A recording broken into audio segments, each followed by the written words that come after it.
Hello meet miss Mithun. நான் தான் மித்துன்ஸ் podcast சேனலுக்கு உங்களை வரவேற்கிறேன். இன்றைக்கி வந்து இன்ஸ்டாகிராமில் நிறையா ஸ்டோரிஸ்லாம் இருக்குது. நேற்று கொஞ்சம் உட்காந்து படிச்சுக்கிட்டு இருந்தேன். சரி, அந்த ஸ்டோரிஸில் சில ஸ்டோரிஸ்லாம் எடுத்து வச்சிருக்கேன், அதெல்லாம் உங்ககிட்ட ஷேர் பண்ணலாம் அப்படின்னு சொல்லிட்டு இந்த சேனலே வந்து சும்மா நார்மலாக நீங்கள் ஏதாச்சும் ஒர்க்லாம் பார்த்துக்கிட்டு சைட் பை சைடு இந்த பாட்காஸ்ட்டையும் கேளுங்க. சும்மா ஒரு ஃப்ரெண்டுக்கிட்ட பேசுகிற மாதிரியான ஒரு பேட்டர்னில் இருக்கக்கூடிய ஒரு சேனல் தான். ஒரு சின்ன டிஸ்க்ளைமர், ஏன்னா வந்து பயங்கர இன்ஃபர்மேட்டிவாக இருக்க போது ஆகா ஓஹோன்னு கதை சொல்ல போகிறான் அப்படிங்கிற அளவுக்குலாம் இங்கே இருக்காது. ஏதோ சும்மா நார்மலாக அது ஃப்ரெண்டுக்கிட்ட பேசுகிற மாதிரி ஜாலியாக பேசுவது மட்டும்தான் நமது வேலை. அது சும்மா அவங்க தூங்கும் போதோ இல்லை தூக்கம் வரல அப்படின்னாலாம் கேட்டிங்கன்னா சொர்க்கமாட்ட தூக்கம் வரும். இட் இஸ் ஸ்லீப்பிங் பில்லுங்கிற மாதிரி. நேற்று உட்காந்து இன்ஸ்டாகிராமில் நான் பார்த்துக்கிட்டு இருக்கும்போது ஒரு குட்டி மெசேஜ் ஒன்று பார்த்தேன். சம்டைம்ஸ் வந்து அப்பப்போ உங்கள் பாட்காஸ்ட் சேனல் நல்லா இருக்குது, இந்த மாதிரி நான் அப்சர்வ் பண்ணுறேன், இப்படி இருந்துச்சு இதனால் எனக்கு இப்படி நான் யோசித்தேன், நல்லா இருக்குது அப்படிங்கிற மெசேஜஸ்லாம் வரும். ஸோ அதுதான் அந்த மாதிரி இருக்கும். இந்த மாதிரி உங்கள் பாட்காஸ்ட் சேனல் பார்த்தேன், நல்லா இருந்துச்சுங்க. இப்போ ரீசெண்டாக கூட ஒரு மெசேஜ்லாம் பார்த்தேன், எனக்கு ரொம்ப ஹாப்பியாக இருந்துச்சு. இந்த மாதிரி நானும் என்னோடய அம்மாவும் உங்கள் சேனல்ஸ்லாம் பார்ப்போம். உங்கள் ட்ரால் சேனல் ஒன்று இருக்குது, மீட் மிஸ்டர் மித்துன்னு சொல்லிட்டு, அந்த சேனல்லாம் பார்ப்போம். கொஞ்சம் ஹிலேரியஸாக இருக்குது. இல்லை அந்த மெசேஜ் தான் சொல்கிறேன். எங்கள் அம்மா கூட பார்ப்பாங்க. எங்கள் அம்மாவுக்கு ரீசெண்டாக அந்த பிபி டேப்லெட்லாம் போட்டுக்கிட்டு இருக்காங்க. பட் இப்போ அவங்க கொஞ்சம் உங்கள் வீடியோஸ் பார்த்து சிரிக்கிறாங்க. ரீசெண்டாக சமீப காலமாக அவங்க கொஞ்சம் டேப்லெட்ஸே போடல.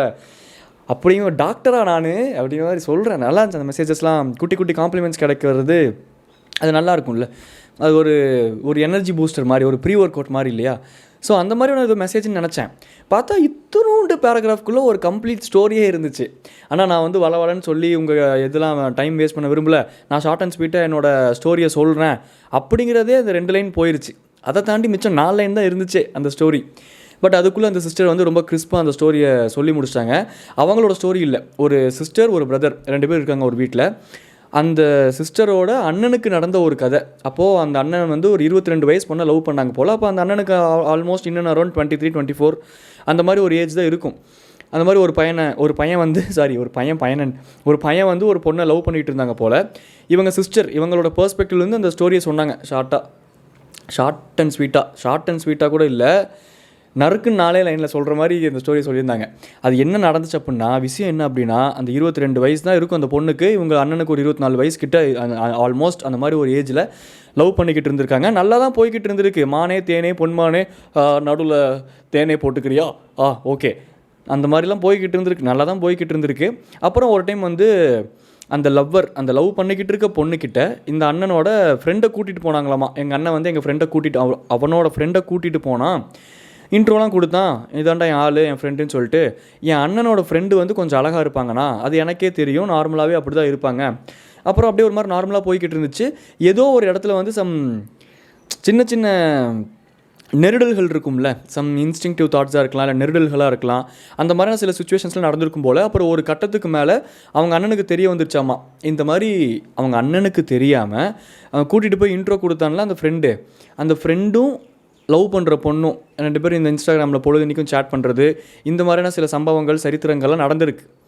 அதுக்கப்புறம் அது அவங்க அண்ணனுக்கு தெரிய வந்து ஃப்ரெண்ட்ஷிப்பையும் கட் பண்ணிட்டாரு. அப்புறம் அந்த லவ்வர் அந்த பொண்ணுக்கிட்டையும் கேட்டு ஒத்துக்கவே இல்லையாமா. அதுக்கப்புறம் கடைசியில் வேறு வழியே இல்லாமல் அந்த பொண்ணு வேறு வழியே இல்லாமல் இல்லை, அப்புறம் தெரிஞ்சதுக்கப்புறம் நாங்கள் பேசினோம், என்ன இப்போது அப்படிங்கிற ஒரு டோனில் ஏதோ அக்செப்ட் பண்ணிட்டாங்க போல். அதுக்கப்புறம் எங்கள் அண்ணன் வந்து ரொம்ப பிரேக் டவுன் ஆகிட்டான். எனக்கே அவனை பார்க்குறதுக்கு ரொம்ப கஷ்டமாக இருந்துச்சு. சீரியஸாக எங்கள் அண்ணன் மேலே ஒரு தப்புமே கிடையாது. அவன் பாட்டு 7 லவ் பண்ணி சுற்றிக்கிட்டு இருந்தான். அவன் ஃப்ரெண்டை கூப்பிட்டு போய் விட்டது தான் இவன் தப்பு. இல்லை, அவன் ஃப்ரெண்டை கூப்பிட்டு போய் விட்டாலும் அந்த பொண்ணோட லிமிட்ஸில் இருந்திருக்கலாம். இதில் பாவம் எங்கள் அண்ணன் அப்படிங்கிற மாதிரி ஒரு பொண்ணாக இவங்களோட பாயிண்ட்லேருந்து அந்த ஸ்டோரியை சொல்லியிருந்தாங்க ஷார்ட்டாக. ஸோ இதை தான் நேற்று நான் படித்தேன். இது குட்டியாக தான் இருந்துச்சு, ஆனால் இது க்ரியேட் பண்ண இம்பேக்ட் பெருசாக இருந்துச்சு. ஏன்னா என்னோடய ஃப்ரெண்டு ஒருத்தங்க இருக்காங்க, என்னோடய ஃப்ரெண்டோட ஃப்ரெண்டு ஒரு பையன். அந்த பையனுக்கும் இதே கதை தான். ஆல்மோஸ்ட் இல்லை, ரொம்ப க்ளோஸ் ஃப்ரெண்டு. அந்த பையனுக்கு ஒரு ரொம்ப க்ளோஸ் ஃப்ரெண்டு இருந்திருக்காங்க. க்ளோஸ் ஃப்ரெண்டு இன்னொரு பையன் சொல்கிறேன், 2 பசங்க க்ளோஸ் ஃப்ரெண்ட், ஓகேவா? என்னோடய ஃப்ரெண்டோட ஃப்ரெண்டு அந்த பையன் வந்து ஒரு பொண்ணை லவ் பண்ணிக்கிட்டு இருந்திருக்கான். அந்த பையன் அந்த பிரேக்கப் ஆகிற மாதிரி அந்த பொண்ணு சில சுச்சுவேஷன்ஸ் சின்னரேஸ்லாம் க்ரியேட் பண்ணியிருக்கு. பிரேக்கப் ஆனதுக்கப்புறம் தான் தெரிஞ்சிருக்கு இவனோட ஃப்ரெண்டும் அந்த பொண்ணும் கமிட்டட். ஸோ இவங்க லவ் பண்ணிக்கிட்டு இருக்கும்போதே இந்த பையனோட ஃப்ரெண்டு அப்பப்போ இந்த ஃப்ளர்ட் பண்ண ட்ரை பண்ணுறது, நீ அழகாக இருக்க அப்படி இப்படின்னு சொல்லிட்டு அந்த இனிஷியல் ஸ்டேஜஸ் ஆஃப் எஃபர்ட்ஸ் இருக்கும்ல, அது ரொம்ப ஸ்வீட்டாக தான் இருக்கும். அது வந்து நம்ம கண்ணை மறைக்கிற அளவுக்கு சம்டைம்ஸ் ஸ்வீட்டாக இருக்கும். நம்ம தான் அந்த இடத்துல கொஞ்சம் உஷாராக இருக்கணும். இந்த ஜிம் டெர்மாலஜிஸ்லாம் சொல்லணும் அப்படின்னா, சுகர் கிரேவிங்ஸுங்கிறது இருக்க தான் செய்யும். ஆனால் அந்த சுகர் கிரேவிங்ஸை கண்ட்ரோல் பண்ண தெரிஞ்சால் தான் நம்மளோட அவுட்புட் கிடைக்கும். இந்த ஷார்ட் டைம் ப்ளஷர் சுகர் கிரேவிங்ஸ்க்காக ஆசைப்பட்டு நம்ம சக்கரை தின்னோம் அப்படின்னா, நான் இப்போ கூட சாக்லேட் சாப்பிட்டு வந்தேன், அது வேறு விஷயம்.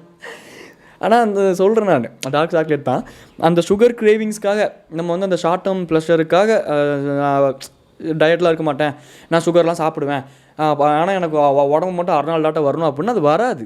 அந்த அர்னால்டாட்டம் அந்த உடம்பு அந்த ஃபிசிக் அட்டைன் பண்ணும்போது ஒரு ஹாப்பினஸ் வரும். அது லாங் டேர்மான விஷயங்கள் நிறைய பேர் இன்றைக்கி மைண்ட்லேயே வச்சுக்கிறது இல்லை. நிறைய அந்த சூழ்நிலை கைதி சிச்சுவேஷனல் பிரிசனஸாக மாறிடுறாங்க அந்த சூழ்நிலைக்கு. அப்போ அந்த டைமில் கிடைக்கக்கூடிய அந்த அன்புக்கு அடிமையாகி, ஆனால் அது அன்பா இல்லையா, அதில் உண்மைத்தன்மை இருக்கா, அது ஃபேக்னஸாக, எல்லாமே இந்த உலகத்தில் எல்லாத்துக்குமே 2 சைடு இருக்குது. ஒன்று உண்மைத்தன்மை, ஒன்று ஃபேக்னஸ். யார் நம்மக்கிட்ட அது உண்மையாக வெளிப்படுத்துகிறாங்க, யார் நம்மக்கிட்ட அதை ஃபேக்காக வெளிப்படுத்துகிறாங்க அப்படிங்கிற அந்த டிஃப்ரென்ஸே வந்து ஆக்சுவலாக எவிடெண்ட்டாக தெரியும். எவிடெண்ட்டாக தெரிகிறனாலேயோ என்னமோ நிறைய மிஸ் அண்டர்ஸ்டாண்டிங்ஸ் வருது. எவிடெண்ட்டாக தெரியும் நான் சொல்கிறது எப்படி மீன் பண்ணுறேன் அப்படின்னா, உண்மையான அன்பு சம்டைம்ஸ் ரொம்ப ஹார்ஷாக இருக்கும், ரொம்ப ரஃப் அண்ட் டஃப்பாக இருக்கும், அட் த சேம் டைம் எக்ஸ்ட்ரீமாக கைண்டாகவும் இருக்கும். ஸோ இது எல்லாமே கலந்தது தான் அந்த உண்மையான ஃபேஸ் மட்டும் வெளிப்படும். அப்போ அந்த ரஃப்பான டைம்ஸ்லாம் இருக்கும்போது விட்டு கொடுத்துட்றது, மனசளவில் விட்டும் போயிடுறது, எல்லாமே ஒரு சேச்சுரேஷன் பாயிண்ட் தாண்டினதுக்கப்புறம் அது டாக்ஸிக். நான் அதுக்குள்ளேயே போக விரும்பலை. பட் அதுக்கு முன்னாடி ஒரு நார்மல் பீப்புளோட மைண்ட் செட் அப்படின்னு பார்த்தோம்னாலே எது ரொம்ப சுகர் கோட்டடாக இருக்கோ இன்றைக்கி மக்கள் அதை தான் விரும்புகிறாங்க. பொய் வந்து ஈஸியாக உலா வரும், உண்மை அவ்வளோ சீக்கிரத்தில் வெளியே வராதுங்கிற மாதிரி இன்றைக்கி எல்லாமே இந்த சுகர் கோட்டடாக இருக்கணும். இப்போ இன்ஸ்டாகிராம் இன்ஃப்ளூயன்ஸே நீங்கள் எடுத்தீங்க அப்படின்னா, யாருனால இது பொய்யே, இது நம்ம பேசுகிறது பொய்ங்கிறது கொஞ்சம் கூட உறுத்தாமல் ஒருத்தன் ஸ்ட்ராங்காக பொய் பேசுகிறானோ அவன் பேசுகிறது தான் உண்மைங்கிறது மக்கள் ஃபாலோ பண்ணுறாங்க. எவன் ஒருத்தன் இந்த மாதிரி நான் பண்ணேங்க, இந்த மாதிரி என்னை பண்ண சொன்னாங்க, நான் இப்படி தான் இருக்கேங்க, நான் இப்படி யோசிச்சிருக்கேங்க அப்படின்ட்டு ஓப்பனாக ஒரு ஸ்டேட்மெண்ட் சொல்கிறானோ அவன் அந்த இடத்துல அக்யூஸ் பண்ணப்படுறான், அவன் அந்த இடத்துல விக்டிமாக மாறிடுறான். அவனை வச்சு செய்கிறது, மீம்ஸ் போடுறது, கலாய்க்கிறது, ஓட்டுறது, இந்த மாதிரியான அதான் நம்ம பார்க்குறோம்ல. அந்த சுகர் கோட்டடான திங்ஸுக்கும் வேல்யூவே இல்லாத ஒரு அந்த அந்த தரம் தாழ்ந்து போகிறது, இந்த மாதிரியான விஷயங்கள்லாம் அடுத்த ஜென்ரேஷன்லேயே இருக்காது போல். ஏன்னா எல்லாருமே அவங்களோட ஸ்டாண்டர்ட்ஸை ஏதோ ஒரு விதத்தில் குறைச்சிக்கிட்டாங்க. நாங்கள் பூஸ்டப்பாக இருக்கோம், நாங்கள் ஜென்ரேஷனல் கேப் இருக்குது, ஜென்ரேஷனல் இந்த டிஃப்ரென்ஸ் இருக்குது, நாங்கள் ஜென்ரேஷனலாக நாங்கள் அறிவுபூர்வமாக வளர்கிறோங்கிற பேரில் ஏதோ ஒரு இடத்துல நம்மளோட ஸ்டாண்டர்ட்ஸை விட்டு கொடுக்க ஆரம்பிச்சிட்டோமோ அப்படிங்கிறது எனக்கு ரொம்ப ஸ்ட்ராங்காக தோணுது. இப்போ எல்லா பக்கமும் நம்ம யோசிச்சு பார்த்தோம்னா அப்படி தான் ரிஃப்ளெக்ட் ஆகுது. இப்போ நான் ஜிம்முக்கு போகிறனால சாதாரணமாக ஒன்று சொல்கிறேன். ஃபஸ்ட்டு ஒரு ப்ரோட்டீன் பவுடர்னு ஒன்று வந்துச்சு, எனக்கு நல்லா ஞாபகம் இருக்குது. ஒரு 5 இயர்ஸ்க்கு முன்னாடி வந்து அந்த ப்ரோட்டீன் பவுடர் மட்டும்தான் மார்க்கெட்டில் இருந்துச்சு. மேபி ஃபாரின் மார்க்கெட்ஸில் நிறையா இருந்திருக்கலாம். கிரியேட்டின் மோனோஹைட்ரேட்டு, லோஸுக்கு fish oil, protein tablets, L carnitine, arginine, அப்புறம் அலனைனு, இந்த மாதிரி நிறைய இருக்குது tablets. Magnesium tablet, zinc tablets, calcium plus டேப்லெட்ஸ்னு சொல்லிட்டு என்னென்னமோ இருக்குது. இப்போ வந்திருக்கு அதெல்லாம். அந்த ஒரு 5 வருஷத்துக்கு முன்னாடி நீங்கள் பார்த்தீங்கன்னா நிறைய பேர் ஜிம்முக்கு போவோம், ஒர்க் அவுட் பண்ணுவோம். எங்களோட மைண்ட் செட்டே ஒர்க் அவுட் பண்ணால் உடம்பு வரும், நல்லா தூங்கினா உடம்பு வரும், நல்லது சாப்பிட்டோம்னா ஹெல்த்தியாக இருப்போம். இப்படி தான் இருந்துச்சு நம்ம மைண்ட் செட்டே. நீங்களே ஓவரால் யோசிச்சு பாருங்களேன்.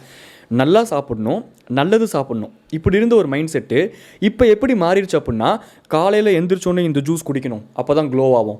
நைட்டு தூங்கும் போது இந்த ஜூஸ் நீங்கள் குடித்தா தான் உங்களுக்கு டைஜஷன் ஆகும். நீங்கள் பிட்வீனில் இவ்வளோ தண்ணி தான் குடிக்கணும். நீங்கள் சாப்பிட்டோன்னே குளிக்கக்கூடாது, குளிச்சோடனே சாப்பிடக்கூடாது, உட்காந்தா நிற்கக்கூடாது, நின்னா உட்காரக்கூடாது. எதுக்கு டூ மச் ஆஃப் நாலேஜ்? 10 வருஷத்துக்கு முன்னாடி ஹியூமன்ஸ் ஹெல்த்தியாக தானே இருந்தாங்க. இப்போ நம்ம டூ மச் ஆஃப் நாலேஜ் மட்டும் ஹோல்டு பண்ணிக்கிட்டு இருக்கோம். ஆனால் நம்ம யாருமே பார்த்தா நீங்கள் நல்லா யோசிச்சு பாருங்கள், ஹெல்த்தியெல்லாம் சுற்றல. நம்ம மாதத்துக்கு ஒருக்கா ஹாஸ்பிட்டலில் ஹிட் பண்ணிடுறோம், இல்லை தலைவலின்னு வந்தாலே எடுத்து டேப்லெட்டை வாயில் போட்டுடுறோம். அது என்னமோ பபுள் கம் மாதிரி. பபுள் கம்மே போடக்கூடாது, பட் சொல்கிறேன், too much of knowledge is very much injurious to health. மக்களே ரொம்ப இன்ஃப்ளூயன்ஸ் ஆகாதீங்க. Too much of exposure is very much dangerous to a peaceful life. நீங்கள் பீஸ்ஃபுல்லாக இருக்கணும் அப்படின்னீங்கன்னா ஓவரால் கான்செப்டை மட்டும் புரிஞ்சுக்கோங்க. ஸோ இப்போ லவ்னு எடுத்தாலும் ஓவரால் கான்செப்டில் இதுதான் நிதர்சனம், இதுதான் உண்மை. ஹார்டாக இருக்கும், ஒரு செல்வராகவன் படம் மாதிரி இருக்கும், அதுதான் யதார்த்தமான உண்மை. நீங்கள் மணிரத்னம் அவர்களோட படத்தில் வர மாதிரி தான் லவ் இருக்குங்கிறது உங்கள் மைண்டில் ஃபிக்ஸ் பண்ணிவிட்டு ஆப்போசிட்டில் இருக்க பர்சன் கிட்ட அதை மட்டுமே எக்ஸ்பெக்ட் பண்ணிட்டு இருந்தீங்க. அந்த பர்சன் கிட்ட அதை எக்ஸ்பெக்ட் பண்ணது கிடைக்கல, அது ஃபெயில் ஆகுது. அப்படிங்கிற பட்சத்தில் அந்த பர்சன் உங்களுக்கு ஒரு கட்டத்துக்கு மேலே டாக்ஸிக்காக தெரிய ஆரம்பிச்சிருவாங்க. நம்ம எந்த ஆங்கிளில் அவங்கள பார்க்குறோம், எந்த ஆங்கிளில் அந்த லவ் பர்சீவ் பண்ண விரும்புகிறோமோ அவங்க அந்த லவ் ஆங்கிளில் கொடுக்கலங்கிறக்காக அவங்க டாக்ஸிக் கிடையாது. அவங்களோட லாங்குவேஜ் நமக்கு புரியல, நம்ம அதை புரிஞ்சுக்கிறதுக்கும் ரெடியாக இல்லை. இந்த மாதிரி நிறைய காம்ப்ளிகேஷன்ஸ் ஆயிடுச்சு இந்த ஜென்ரேஷனில். ஃபியூச்சர்லாம் போக போக எனக்குலாம் பயமாக பைத்தியம் பிடிச்சி மண்டை வெடிச்சிரும் போல. டூ மச் ஆஃப் நாலேஜ், எங்கே திரும்பினாலும் நாலேஜ். எவன்கிட்ட என்ன பேசினாலும் அவனுக்கு எல்லாமே தெரிகிற மாதிரியே பேசுகிறான். அதுதான் பயமாகவே இருக்குது. எனக்கு தெரிலைங்க அப்படிங்கிற அந்த அக்செப்டன்ஸே மக்கள்கிட்ட இருக்க மாட்டேங்குது. எனக்கு தெரில, நீங்கள் சொல்லுங்கள், நான் கேட்டுக்கிறேன். ஆமாம்மா எனக்கு தெரியும், ஆமாம்மா நான் கூட அந்த முந்தா நேற்று ஒரு ரீலில், ஆமாம்மா அந்த ஜிங்க் நீங்கள் சாப்பிட்டா தான் நைட் தூக்கம் வரும், மெக்னீஷியம் நீங்கள் நிறைய எடுத்தால் தான் நைட் தூக்கம் வரும், அதுவும் இந்த ஒரு பர்டிகுலர் பிராண்டில் இந்த ஒரு நீங்கள் டேப்லெட் வாங்கி சாப்பிட்டா தான் தூக்கம் வரும் அப்படிங்கிறானுங்க உட்காந்து இன்ஸ்டாகிராமில். கொஞ்சம் கூட யோசிக்காமல் நீங்கள் அந்த டேப்லெட்டு சப்ளிமெண்ட்ஸ் எல்லாமே ஓகே. ஒரு ஒரு இன்ஃப்ளூயன்சர் எக்ஸாக்டாக வந்து அப்படி பண்ணுறாங்க அப்படின்னா அதோட பர்பஸ் என்ன நம்ம யோசிக்கவே மாட்டேங்கிறோம். கண்ணை மூடிட்டு அந்த பிராண்டில் அந்த டேப்லெட்டை வாங்கிடுறோம். பட் அவங்க ஒரு இன்ஃப்ளூயன்சர், அவங்க பொழப்பே இது தான். ஸோ அவங்க ப்ரமோட் பண்ணுவாங்க. ப்ரமோட் பண்ணும்போது நெகட்டிவ் சைட்ஸை சொல்ல மாட்டாங்க, பாசிட்டிவ் சைட்ஸை சொன்னால் தான் அவங்களுக்கு பேமெண்ட் உண்டு. அப்போ நம்ம இந்த மெக்னீஷியம் அப்படிங்கிறது ஸ்லீப்புக்கு வேணும் அப்படிங்கிற ஓவரால் நாலேஜ் மட்டும் வச்சுக்கிட்டு இந்த பிராண்டில் இது எடுத்தால் தான் நம்ம மெக்னீஷியம் கிடைக்குங்கிற அந்த மைண்ட் செட்டுக்குள்ள நம்ம போகக்கூடாது. அப்போ என்ன ப்ரோ பண்ணணும் அப்படின்னா உட்காந்து ரிசர்ச் பண்ணணும் நேச்சுரல் சோர்ஸ் ஆஃப் மெக்னீஷியம் என்ன அப்படின்னு சொல்லிட்டு. 2 வாழைப்பழம் சாப்பிட்டீங்கன்னா அதில் அவ்வளோ மெக்னீஷியம் இருக்குது. ஒரு நெல்லிக்காய் பெரிய நெல்லிக்காய் சாப்பிட்டீங்கன்னா அதில் கொட்டி கிடக்குது மெக்னீஷியம். புதினா நீங்கள் சாப்பிட்டீங்க அப்படின்னா புதினாவை நீங்கள் அரைச்சி குடிச்சிங்க, இல்லை புதினாவும் லெமனையும் புளிஞ்சு குடிச்சிங்க அப்படின்னா அதில் நிறைய மெக்னீஷியம் இருக்குது. இந்த மாதிரி நேச்சுரல் சோர்ஸ் ஆஃப் மெக்னீஷியம் இருக்கும்போது அதை நான் ஆர்டிஃபிஷியல் சோர்ஸ் ஆஃப் மெக்னீஷியமில் கொடுப்பேன். அந்த டேப்லெட் கெட்டு போடக்கூடாதுன்னு சில கெமிக்கல்ஸ் ஆட் பண்ணுவேன், அதை நீங்கள் கன்சியூம் பண்ணுங்கள் அப்படின்ட்டு ஒருத்தங்க சேல்ஸ் பண்ணுறாங்க அப்படின்னா கண்ணை மூடிட்டு நம்ம வாங்கக்கூடாதுங்கிறேன். இன்றைக்கி எல்லாமே அப்படி தான் இருக்குது. லவ் ஸ்டோரிஸுமே அப்படி தான் இருக்குது. தேனே மானே பொன்மானே ஆஹா இவன் தான் நம்மளை உண்மையாக லவ் பண்ணுறான். நீ எதுக்கு இப்படி பண்ணா, நீ ஏன்டி இப்போ கால் பண்ணுற, நம்ம ஒர்க் பண்ணிக்கிட்டு இருக்கேன் இல்லடி, சரி இப்போ எதுக்கு சாப்பிடல, ஒழுங்காக சாப்பிடு, இது பண்ணு அது பண்ணு, நீ தூங்கணும் இல்லடி. இல்லை அந்த பொண்ணு ஏன்டா இப்படி இருக்குது, இது பண்ணுடா, இது கொஞ்சம் கொஞ்சமாக மாற்றிக்கலாம்டா, நம்ம லைஃப் ஸ்டைலுக்கு இது முக்கியம்டா. ஐயா this is not true love. எனக்கு கற்றுக்கிட்டே இருக்காங்க, சண்டை போட்டே இருக்காங்க, I am feel like I am literally in hell, எனக்கு இது வேண்டாம். உங்களுக்கு புரியுதா அந்த டிஃப்ரென்ஸு? எல்லாத்துக்குமே பேசிக் அண்டர்ஸ்டாண்டிங் முக்கியம், பேசிக் லெவல் ஆஃப் நாலேஜ் போதும். ரொம்ப நம்ம நான் என்னையும் சேர்த்து தான் சொல்கிறேன், எல்லாத்தையும் இந்த டெர்மாலஜி யூஸ் பண்ணுறேன்னு அஃபெண்ட் ஆகாதீங்க. கொஞ்சம் நீங்கள் யோசிச்சு பாருங்கள். தெரிஞ்சோ தெரியாமலோ நம்ம எல்லாருமே புளுத்திக்கிட்டு இருக்கோம். புளுத்து ஹியூமன்ஸ் ஆர் தி பிக்கஸ்ட் புளுத்திஸ் அப்படிங்கிற மாதிரி நம்ம எல்லாம் மாறிக்கிட்டு இருக்கோம். அது அப்படி இல்லை. Human should be grounded, human should be emotional, they should be connected. எனக்கு இது தெரியலையா, ஆமாம் தெரியல, நான் இப்படி தான் இருப்பேனா, நான் இப்படி தான் இருப்பேன். ஸ்டார்டிங் லெவலில் அப்படியே ஆகா மானே தேனே பொன்மானே உனக்காக நான் அங்கே வந்து பார்ப்பேன், நீ நிலாவில் உட்காந்துருந்தாலும் நான் 3 பிடிச்சி மேலே வராமல், பெரிய எலான் மஸ்க்கு ஃப்ரெண்டு இவர் 3 மேலே போய் தான் பார்ப்பார் அவர் ஆளை.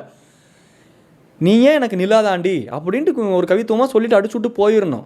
சும்மா இல்லாததெல்லாம் அடிச்சு விட்டுட்டு இருக்கக்கூடாது. நீ நிலாவில் இருந்தாலும் வந்துட்டு பார்ப்பேன், my love is to the moon and back. Okay தான், சில விஷயங்கள்லாம் ரியாலிட்டியில் நம்ம கிரவுண்டடாக இருந்தாலும் சில விஷயங்கள் ஷுட் பி ஃபேண்டசைஸ்டு. அது நல்லாயிருக்கும், ஒரு மாதிரி அழகாக இருக்கும், அது ஒரு கவித்துவமான விஷயம் அந்த லவ்ங்கிறதா. ஸோ அதுக்குள்ளே அது ஓகே. ஆனால் அதுக்குமே ஒரு சேச்சுரேஷன் பாயிண்ட் இருக்குங்கிறேன். இனிஷியல் லெவலில் எஃபர்ட்ஸ் போடுறது, எடுத்து கொடுக்கறது, வார்த்தைகளால் கண்ட்ரோல் பண்ணுறது, அப்புறம் போக போக போக ஒரு கட்டத்துக்கு மேலே அவங்களோட ப்ரெசன்ஸ் நம்மளுக்கு யூஸ்டு டு ஆனதுக்கப்புறம் அவங்கள இல்ட்ரீட் பண்ணுறது, இல்லை அந்த வார்த்தைகள் மாறுறது, இல்லை அவங்களுக்கான அந்த அட்டென்ஷன் கொடுக்காமல் போகிறது, என்னமோ தெரில, சம்திங் இஸ் பெரிய எரர் இருக்குது. எனக்கு அதை சரியாக சொல்ல தெரில, நான் சரியாக சொல்லிட்டேனான்னு எனக்கு தெரில. ஏதோ ஒன்று நம்மளை ரொம்ப இன்ஃப்ளூயன்ஸ் பண்ணுது, நம்ம ரொம்ப எக்ஸ்போஸ்டருக்கு தள்ளப்படுறோம், தேவையே இல்லாத நாலேஜஸ் நிறையா நம்ம மண்டைக்குள்ளே போட்டுக்கிறோம். இந்த ஃபோன் நம்ம கையில் வந்ததுலேருந்து தேவையே இல்லாத நாலேஜ் வைஸாக அறிவுபூர்வமாக நம்ம வளர்கிறோங்கிற பேரில் இயல்பாக எமோஷ்னலாக நம்ம ரொம்ப எமோஷ்னல் இன்டெலிஜென்ஸ் நம்ம ரொம்ப லேக் பண்ணுறோம். இன்றைக்கி நார்மலாக ஒரு பையனுக்கு அவனை விட ஒரு 10 வயசு 15 வயசு ஜாஸ்தியாக இருக்கவங்கள அங்கிள்னும், அவனை விட ஒரு 2 வயசு 3 வயசு ஜாஸ்தியாக இருக்கவங்கள அண்ணனும், அந்த ஒரு டிஃப்ரென்ஸ் கூட அவனுக்கு தெரிய மாட்டேங்குது. நான் ஒரு பையனை பார்த்தேன், அந்த பையன் ஒரு சின்ன பையன், ரொம்ப சின்ன பையன், ஒரு 8வது அந்த மாதிரி படிக்கிற ஒரு பையன். அந்த பையனோட ஃப்ரெண்டோட அப்பாவை அங்கிள்னு கூப்பிடல, அண்ணான்னு கூப்பிட்றான். அப்போ நீ ஸ்கூலுக்கு போய் உட்காந்துக்கிட்டு கற்கை நன்றே பிச்சை புகணும் கற்கை நன்றேன்னு உட்காந்து இதை மனப்பாடம் பண்ணி ஒப்பிச்சு வாந்தி எடுத்துகிட்டு வந்தால் என்ன யூஸ்? அதில் ஆஸ் எ ஹியூமனாக நீ எப்போ கற்றுப்ப? எத்திக்கல் வேல்யூஸ் எப்போ கற்றுப்ப? சுற்றாருக்கு தகுந்த மாதிரி வாழணும் அப்படிங்கிறத எப்போ கற்றுப்போம்? எமோஷ்னல் இன்டெலிஜென்ஸ் எப்போ வரும்? ஹியூமன்ஸு இதெல்லாம் கொஞ்சம் பேசினாலும் இல்லை ரொம்ப யோசித்தாலும் ஹியூமன்ஸ் மேலே ஒரு வெறுப்பு அந்த வெறுப்பு நம்மளை வேறு விதமாக ட்ரைவ் பண்ணி கொண்டு போகுது. ஸ்பிரிச்சுவலாக பேசாமல் போயிடலாம் அப்படின்னு பார்க்குறோம். சரி, ஸ்பிரிச்சுவலாக போகலான்னு பார்த்தா அதுலேயும் ஒரு மிகப்பெரிய, இன்றைக்கி எந்த இண்டஸ்ட்ரி எடுத்தாலும் எது எடுத்தாலும் அதில் ஸ்கேம் தான் ஜாஸ்தி.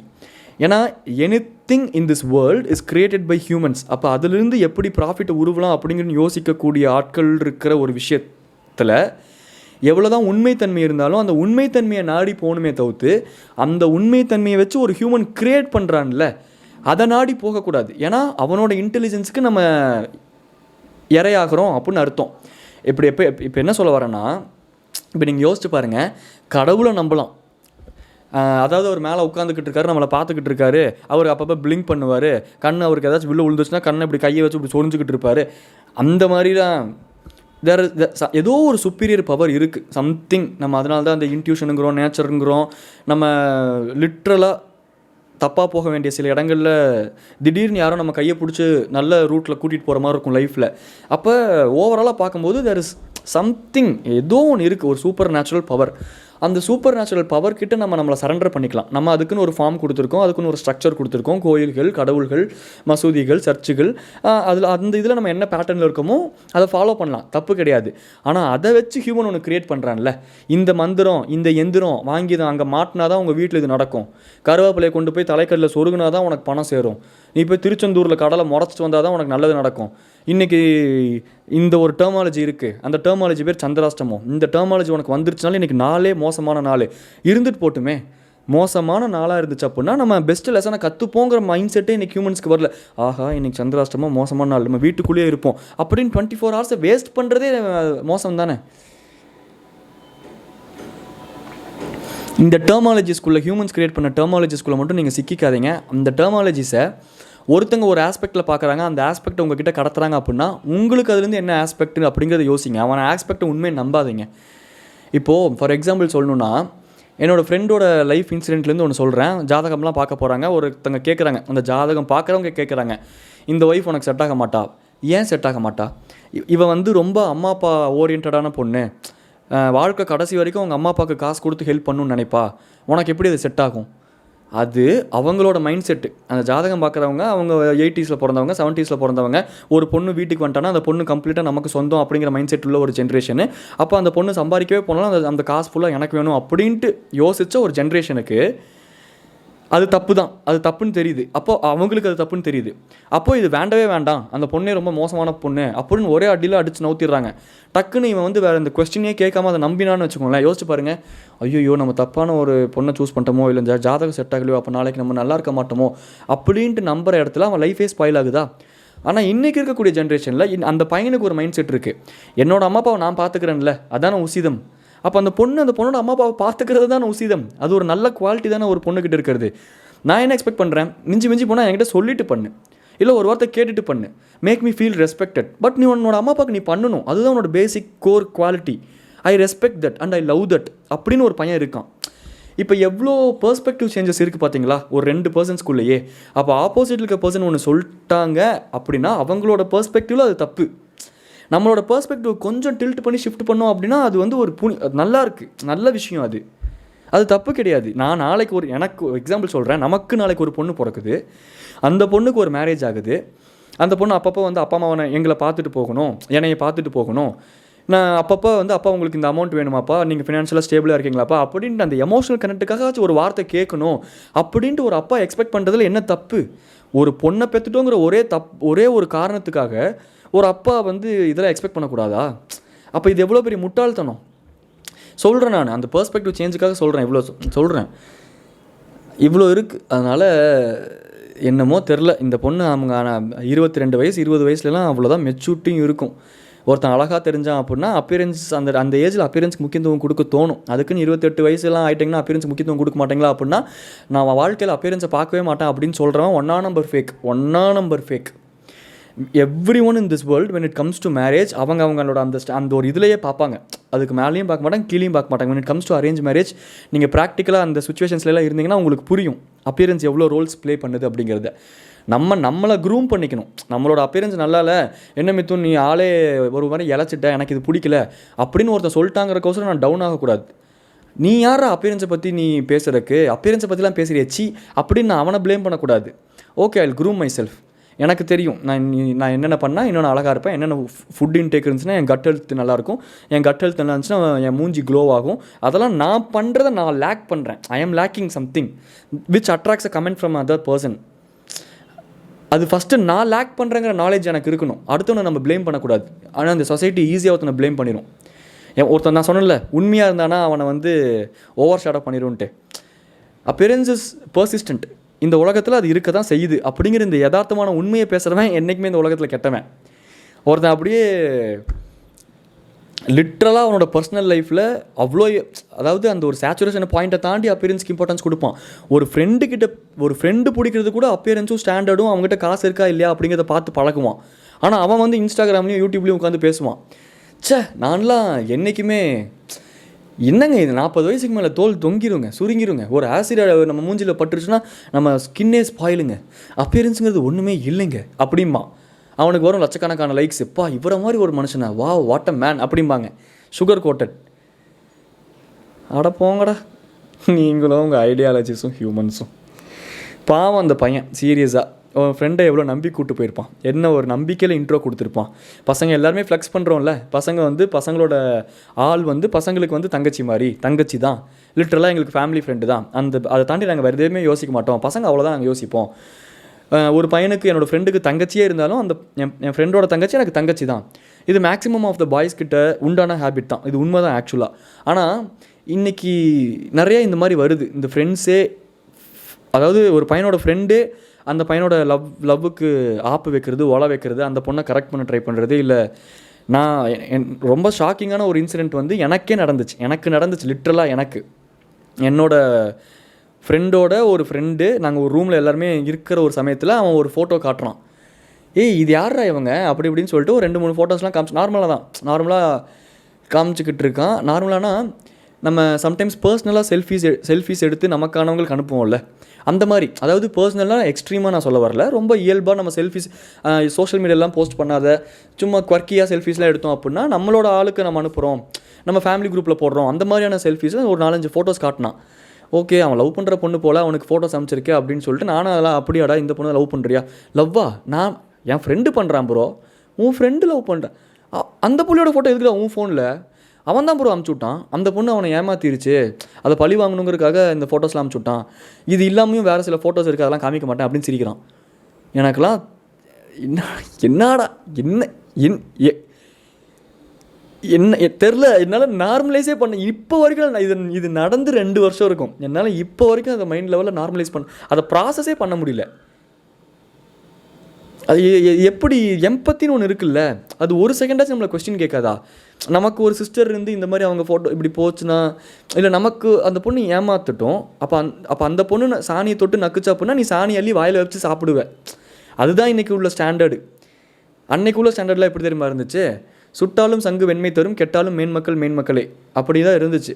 ஒரு பொண்ணு ஒரு பையனோட லைஃப்பில் வந்து லிட்ரலாக அந்த பையனோட மென்டல் ஸ்டெபிலிட்டியவே கெடுத்து அவன் வாழ்க்கையவே முடிச்சுட்டு போனாலும் அந்த பையன் வந்து பிளாக்மெயில் பண்ணாத அளவுக்கு அவனோட குவாலிட்டி அவன் மெயின்டைன் பண்ணான், அந்த ஸ்டாண்டர்டை. ஓவராலாக சொல்கிறேன், இன்ஸ்பெசிஃபிக்காக இன் ஜென்ரலாக இவங்கன்னு சொல்ல, பட் ஓவராலாக அந்த குவாலிட்டிஸில் எனக்கு குறைஞ்சிருச்சு, அந்த ஸ்டாண்டர்ட்னஸ் குறைஞ்சிருச்சு அப்படிங்கிறது என்னோட தாழ்மையான கருத்து. இப்போ நான் பேசினது ஃபுல்லாக ஒரு ஃப்ளோவில் பேசினது தான். அதனால் இதில் ஏதாச்சும் அப்ஸ் அண்ட் டவுன்ஸ் இருந்துச்சு, இல்லை ஏதாச்சும் உங்களுக்கு நான் சொன்னது உங்களுக்கு நெருடலாக இருந்துச்சுன்னா ஃப்ரீயாக விட்ருங்க. ஏன்னா நான் எதுவுமே ப்ரீச் பண்ண வரல, சும்மா என்னோடய பாயிண்ட் ஆஃப் வியூஸ், எனக்கு என்ன தோணுதோ என் லைஃப் ஸ்டைலுக்கு எனக்கு நான் என்ன அடாப்ட் பண்ணணும் என் மைண்ட் செட்டுக்கு, அப்படியே ஒரு ஃப்ளோலாக ஜாலியாக ஃப்ரெண்ட்ஸ் கிட்ட உட்காந்து பேசுகிற மாதிரி எனக்கு தோணுமோ அப்படி பேசிட்டேன், அவள் தான். அப்பா இத்தினோண்டு தான் இம்பேக்ட்ஃபுல் ஸ்டோரி. அதுக்கப்புறம் அனுப்புகிறாங்க 4-5 பேஜுக்கு உட்காந்து படிக்க முடியல டோலர்களை. இந்த சிஸ்டர் மாதிரி இந்த மாதிரி குட்டியாக அனுப்புங்க, நீங்கள் இந்த மாதிரி குட்டியாக அனுப்புனாலே அதை வச்சு பெருசாக பேசிக்கினே இருப்பேன். நான்லாம் விட்டால் பேசிக்கினே இன்னும் என்னை விட்டிங்கன்னா 1/2 மணி நேரம் பேசுவேன். ஆனால் எனக்கு தெம்பில்லை. வேறு ஒரு பாட்காஸ்ட் வீடியோவில் வந்து சந்திப்போம். டாடா பை சொல்லி கிளம்புறது நான் உங்கள் வீட்டு ஸ்மித்தும். Tata bye tata. நீங்கள் என்ன நினைக்கிறீங்க அப்போ நான் சொன்னதை பற்றி அப்படிங்கிறத கீழே கமெண்ட்ஸில் சொல்லுங்கள். பை.